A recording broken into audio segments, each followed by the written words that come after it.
నమస్తే.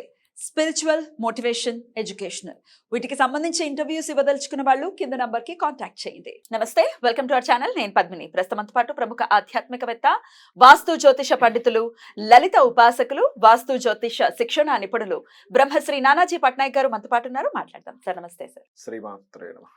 సార్, ఒకరు కమెంట్ పెట్టారు సార్. వాళ్ళ సమస్య ఇది చాలా మందికి ఉండేటటువంటి సమస్య. ఒకసారి కమెంట్ చదువుతాను, దానికి సంబంధించి మీరు ఏదైనా పరిష్కార మార్గం చెప్తే it will be helpful sir. తప్పకుండా. సార్, ఆవిడ పెట్టినటువంటి కమెంట్ ఇది 12 days అగో పెట్టారు. అత్తగారు ఆడపడుచులో టార్చర్ ఇస్తూ ఉంటే బాధ తట్టుకోలేకపోతున్నాను, దయచేసి ఏదైనా మంత్రం చెప్పండి ప్లీజ్. అలాగే దానికి రిప్లైస్ ఇస్తూ, అవునండి ఇది చెప్పుకునే బాధ కాదు, ఆ టార్చర్ వలన ఆరోగ్యం కూడా పాడైపోయింది, ఏదైనా పరిష్కారం తెలియచేయండి, నాలాంటి బాధపడే వాళ్లకు చాలా హెల్ప్ అవుతుంది. I'm waiting for your Mantra video. Thank you so much in advance అక్క మీరు అని వాళ్ళు అడగటం జరుగుతుంది. వెయిట్ చేస్తున్నామని మళ్ళీ 10 days అంటే వెయిట్ చేస్తూ ఉన్నది. చెప్పండి సార్, ఈ అత్త ఆడపడుచులు డెఫినెట్ గా ఇది ఏళ్ల తరబడి ఎదుర్కొంటున్నటువంటి సమస్యే, దీన్ని ఎలా అధిగమించాలి సార్? చాలా మంచి ప్రశ్న, చాలా యూస్ఫుల్ అమ్మా. ఆవిడ పాపం అడిగారు, మీరు కూడా దాన్ని స్పెసిఫిక్ గా తీసుకుని అడగడం అనేది చాలా ఉపయోగపడుతుంది. ఫస్ట్ ఆఫ్ ఆల్ ఏంటంటే ఇక్కడ మనం అర్థం చేసుకోవాల్సింది అసలు ఇది ఎందుకు వస్తుంది అంటే బికాస్ ఆఫ్ అతి ప్రేమ, ఇన్సెక్యూరిటీ ఫీలింగ్ వల్ల వస్తుంది. వాళ్ళ అబ్బాయి పట్ల వాళ్ళకుండే ఆ అత్తగారు ఎవరైతే ఉంటారో ఆవిడ కూడా ఒకప్పుడు కోడలే, వాళ్ళ అబ్బాయి, అత్తగారి యొక్క అబ్బాయి, ఈ అమ్మాయి యొక్క భర్త ఎవరైతే ఉంటారో ఇతను ఎక్కడ చేయి జారిపోతున్నాడేమో, అటు వెళ్ళిపోతాడేమో, నాకు దక్కకుండా అయిపోతాడేమో అనే ఒక ఇన్సెక్యూరిటీ వల్ల వస్తుంది గొడవ. అదే విధంగా అమ్మాయికి కూడా ఏంటంటే నేను వివాహం చేసుకుని అందరినీ వదిలి వచ్చేసాను కదా, ఇప్పుడు వదిలి వచ్చేసిన తర్వాత ఆడపడుచు కాదు భార్య వదిలి వచ్చేసిన తర్వాత నాకు ఇంకెవరు, మరి ఉన్నది ఒక్కతనే కదా, అతనితోనే కదా నా జీవితం, ఇది అర్థం చేసుకోరేంటనేటువంటిది ఈ అమ్మాయి వర్షన్ ఉంటుంది. ఓకే, ఇది ఇద్దరికి ఎప్పుడైతే అర్థమైపోతుందో అప్పుడు గొడవ రాదు, గుర్తుపెట్టుకోండి. అర్థం అవ్వకే కదండి, అర్థం అవ్వక. Yes, exactly. ఇది ఎప్పుడు అర్థం అవుతుంది, అసలు ఎందుకు ఇలా అవుతుంది? అందుకే మనకి దీనికి మార్గశిర మాసంలో ఒక రెమెడీ కూడా ఉంది, నిత్యం చేసుకున్న రెమెడీ కూడా ఒకటి ఉంటుంది, చెప్తాను నేను మీకు. అందుకే మనకి జ్యోతిష్ శాస్త్రంలో శుక్రుడికి చంద్రుడికి, శుక్రరాశులు చంద్రుడికి, చంద్రరాశులు శుక్రుడికి 3/11 యాక్సెస్ అవుతాయి. అంటే ఈ రెండు మిస్కమ్యూనికేషన్స్ చేసుకుంటాయి, వీళ్ళే కలిసి సహకరించుకోవాల్సి వస్తుంటుందని అర్థము. అదేవిధంగా చంద్రుడు శుక్రరాశుల్లో వచ్చి పొందుతాడు, కానీ శుక్రుడు చంద్రరాశుల్లో వచ్చి నీచపడతాడు. నీచపడ్డం కాదు, ఎమోషన్ గురవుతాడు, గురవుతాడు. ఎందుకంటే చరరాశి, చంద్రరాశి, శుక్రుడు వెళ్ళి కనుక చరరాశుల్లో ఉంటే వాళ్ళు స్టెబిలిటీగా ఉండలేకపోతుంటారు స్త్రీ జాతకంలో అయితే కనుక. అదే విధంగా చంద్రుడు వచ్చి మళ్ళా ఇక్కడ వచ్చి పొందగలుగుతాడు వృషభ రాశిలోను. అదేమిటి ఎందుకు అని చెప్తాను నేను మీకు. ఫస్ట్ ఆఫ్ ఆల్ ఏంటంటే ఇక్కడ వీళ్ళిద్దరు కూడా వల్ల ఫస్ట్ పురుషుడు ఇబ్బంది పడుతూ ఉంటాడు. అక్కడ మేనేజ్ చేయాలా, ఇక్కడ మేనేజ్ చేయాలి, అర్థం కాక సమన్వయపరచడంలో చాలా ఈ టెన్షన్ భరించలేక చాలా మంది పురుషులు నాకు చెప్తుంది ఏంటంటే, సార్ నేను పొద్దున్న పనున్నా లేకపోయినా పొద్దున్న బయటకు వచ్చేస్తాను సార్, పనున్నా లేకపోయినా బయటకు వచ్చేస్తాను, అర్జెంట్ వర్క్ ఉందని చెప్పి నేను బయటకు వచ్చేస్తాను, నైట్ అయిపోయాక నిద్రపోయే ముందు ఇంటికి వెళ్తాను, ఎందుకంటే తొందరగా వెళ్ళాను అంటే మా అమ్మగారు మా భార్య మీద కంప్లైంట్, మా భార్య వచ్చి మా అమ్మగారి మీద కంప్లైంట్, ఎవరిని నేను కాదనాలి, ఎవరి మీద నేను గొడవ పెట్టుకోవాలి? ఇద్దరు నాకు 2 కళ్ళు లాంటి వారు, ఒక పక్క భార్య, ఒక పక్క తల్లి.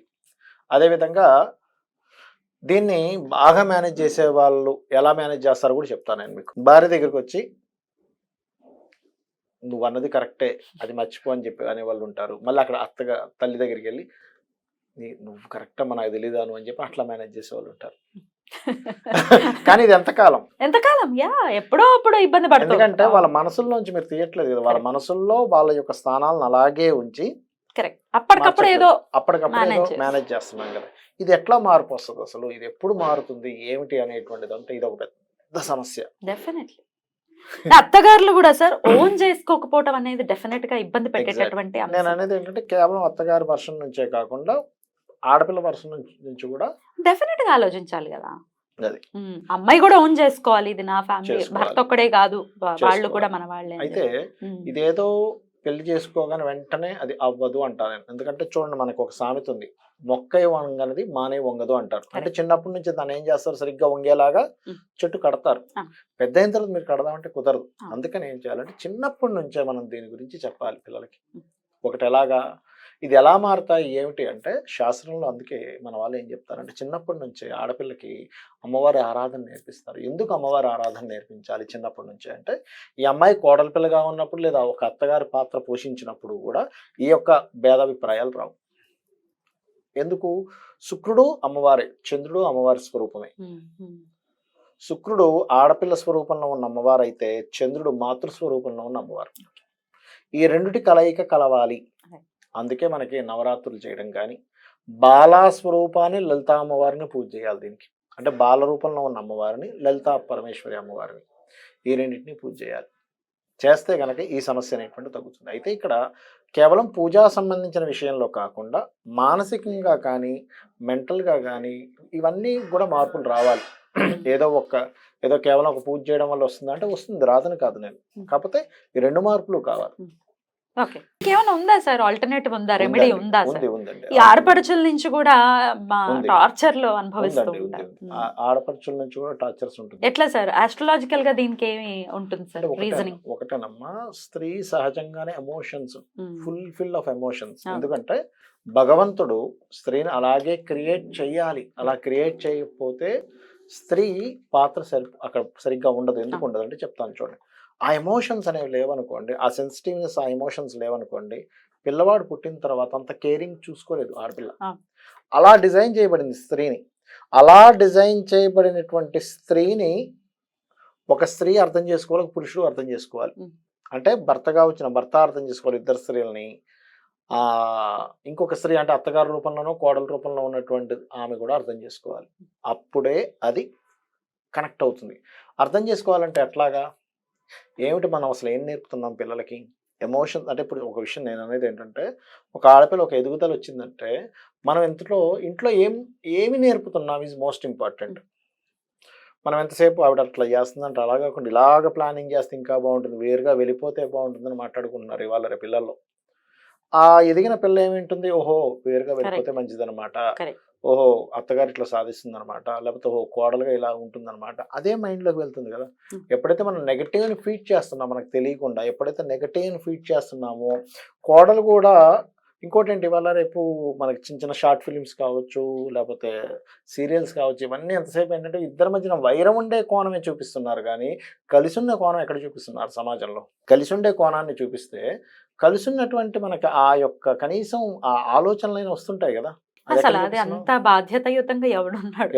ఎవరు లేకుండానే కదా పాడు చేశారు. అసలు ఇప్పుడు అయిపోయింది సార్, ఇప్పుడు పెళ్ళి అయిపోయింది. ఇక్కడ నేనేమంటానంటే అమ్మా, ఎప్పుడైనా సరే ఒక కోడలు ఒక అత్తగారు వాళ్ళిద్దరి మధ్యన రిలేషన్షిప్ బాగుండాలంటే ఒక మంచి సూత్రం చెప్తాను చూడండి.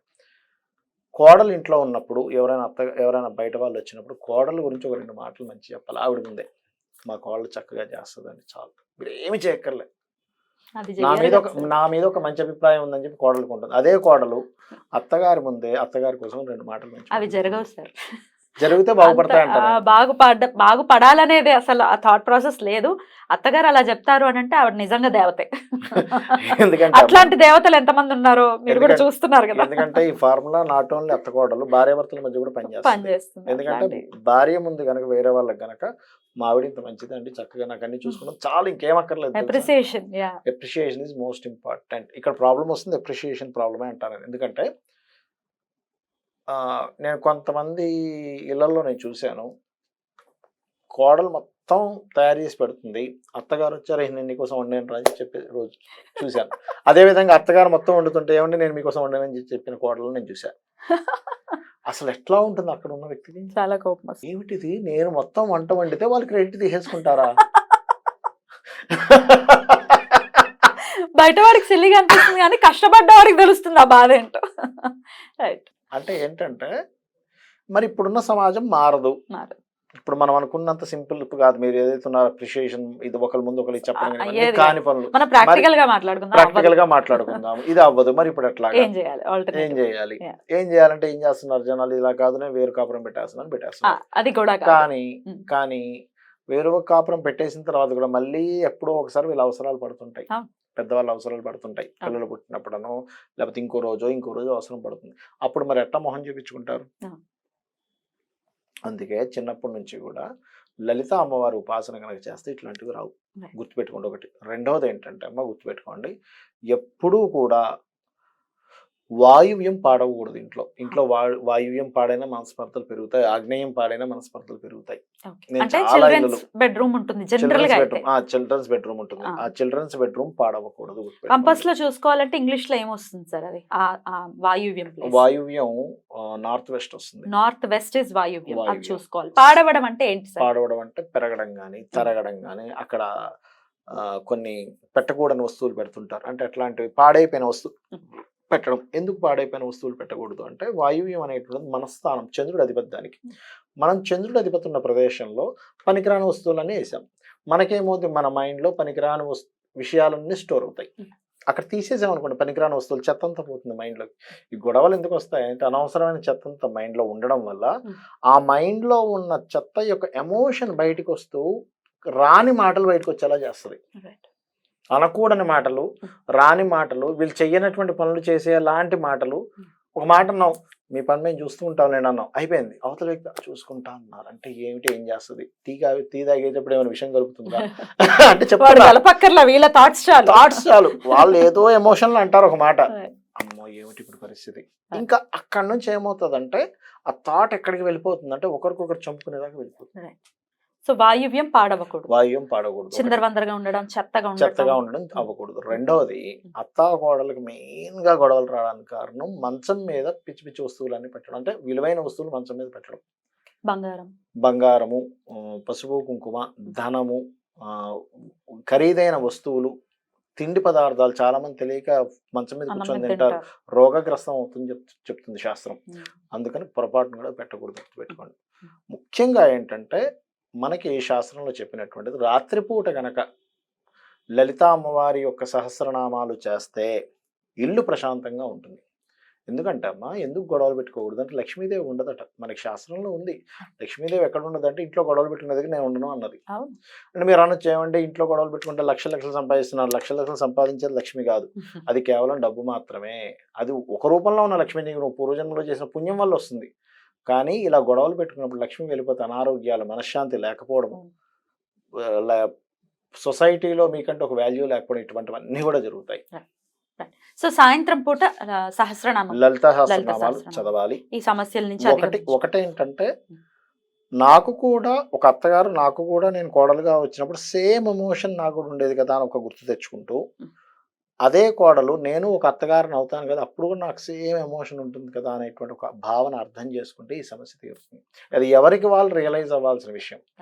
మనం చెప్పినంత మాత్రాన మారవేవి కూడా. డెఫినెట్లీ. అండ్ ఓన్ చేసుకోవాలి. ఎవరైనా కోడలైనా అత్తగారైనా ఓన్ చేసుకోవటం అనేది అలవాటు చేసుకోవాలి. పరాయి మనిషిగా చూసినప్పుడు తట్టుకోలేము సార్, చూస్తూ ఉంటాం కదా, ఈ మనిషి మనకి సంబంధించింది కాదు అనేది వచ్చింది అనేది అది బిహేవ్ చేస్తూ ఉంటారు.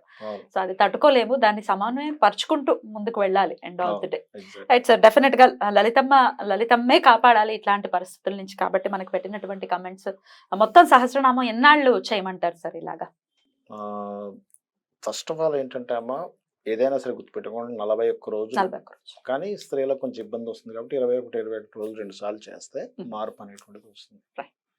ఒకవేళ చదవటం రాకపోతే ఫస్ట్ వినటం చేస్తూ కూడా వినడం చేయొచ్చు. లేదా అంత పెద్ద సహస్రనామాలు నేను చదవలేనండి అని అనుకున్నప్పుడు కర్పూర వీటి కామోద సమాకర్ష దిగంతరాయ నమః, ఇది చేసుకున్నా సరిపోతుంది. చాలా బ్యూటిఫుల్ గా ఎక్స్ప్లెయిన్ చేశారు sir. Thank you so very much. నమస్తే. శ్రీమాత్రే నమః.